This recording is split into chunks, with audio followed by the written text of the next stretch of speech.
चीनी के बाद अब चावल होगा महंगा, जानिए इसकी पूरी सच्चाई। दोस्तों, पिछले कुछ दिनों से महंगाई को लेकर लोगों की चिंता लगातार बढ़ती जा रही है। पहले चीनी के दाम बढ़ने की खबरों ने आम लोगों की टेंशन बढ़ाई और अब एक नया सवाल लोगों के मन में उठ रहा है, क्या चीनी के बाद अब चावल भी महंगा होने वाला है? क्योंकि दोस्तों, चावल हमारे घर की सबसे ज़रूरी चीज़ों में से एक है। खासकर बिहार, यूपी, बंगाल और देश के कई राज्यों में चावल रोजाना खाने में इस्तेमाल होता है। ऐसे में अगर चावल के दाम बढ़ते हैं तो इसका सीधा असर आम आदमी की रसोई और महीने के बजट पर पड़ेगा। तो आखिर चावल के बाजार में क्या चल रहा है?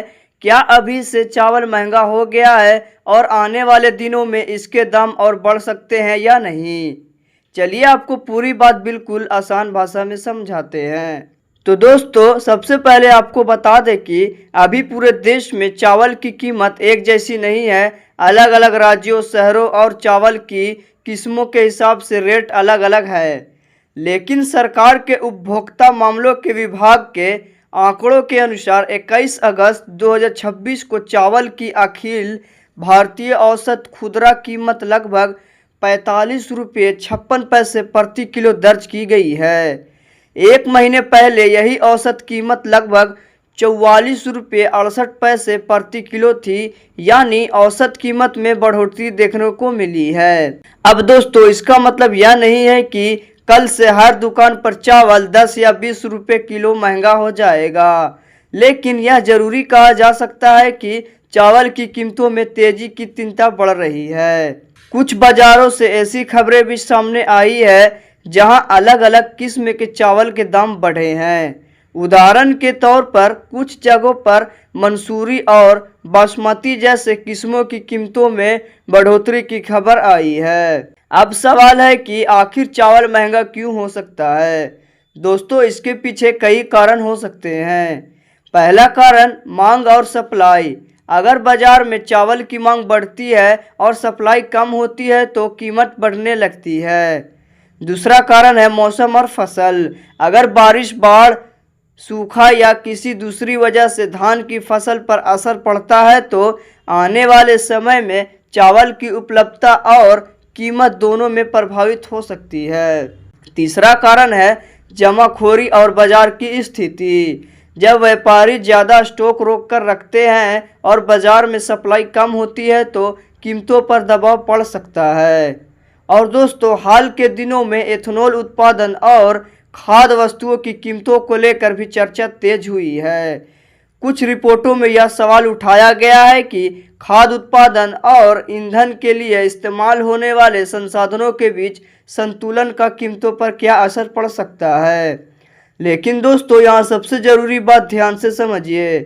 अभी यह कहना सही नहीं होगा कि पूरे भारत में चावल के दाम बहुत ज़्यादा बढ़ना तय है। कीमतें बाजार, फसल, सरकारी नीतियों, सप्लाई और आने वाले दिनों की स्थिति पर निर्भर करेगी। यानी अगर आप यह सुन रहे हैं कि कल से पूरे देश में चावल बहुत महंगा हो जाएगा तो ऐसी खबरों पर तुरंत भरोसा ना कीजिए। सबसे सही बात यह है कि आप अपने इलाके के बाजार का रेट देखें और सरकारी आंकड़ों पर नजर रखें। दोस्तों, चावल के साथ साथ चीनी की कीमतों को लेकर भी सरकार सक्रिय है। सरकार ने जमाखोरी रोकने और कीमतों को नियंत्रित करने के लिए चीनी व्यापारी पर स्टॉक सीमा लगाने का फैसला किया है। इसका उद्देश्य बाजार में अनावश्यक जमाखोरी रोकना और उपभोक्ताओं को राहत देना है। तो अब बड़ा सवाल यही है कि क्या सरकार की चावल की कीमतों पर भी नजर रखेगी? तो दोस्तों, उपभोक्ता मामला का विभाग देश भर के सैकड़ों बाजार केंद्रों से जरूरी वस्तुओं की कीमतों की निगरानी करता है। चावल भी उन जरूरी वस्तुओं में शामिल है जिनकी कीमतों पर नजर रखी जाती है। इसलिए अगर आने वाले दिनों में चावल की कीमतों में बहुत ज़्यादा तेजी आती है तो सरकार की तरफ से भी कदम उठाए जा सकते हैं। हालांकि अभी हमें किसी भी अफवाह से बचना चाहिए और सिर्फ सही जानकारी पर भरोसा करना चाहिए। तो दोस्तों, कुल मिलाकर बात यही है कि चीनी के बाद चावल की कीमतों में भी तेजी से संकेत जरूर दिखाई दे रहे हैं। कुछ जगहों पर दाम बढ़े और सरकारी औसत आंकड़ों में भी पिछले महीने के मुकाबले बढ़ोतरी दिखाई गई है। लेकिन अभी यह कहना जल्दबाजी होगा कि पूरे देश में चावल के दाम अचानक बहुत ज़्यादा बढ़ना तय है।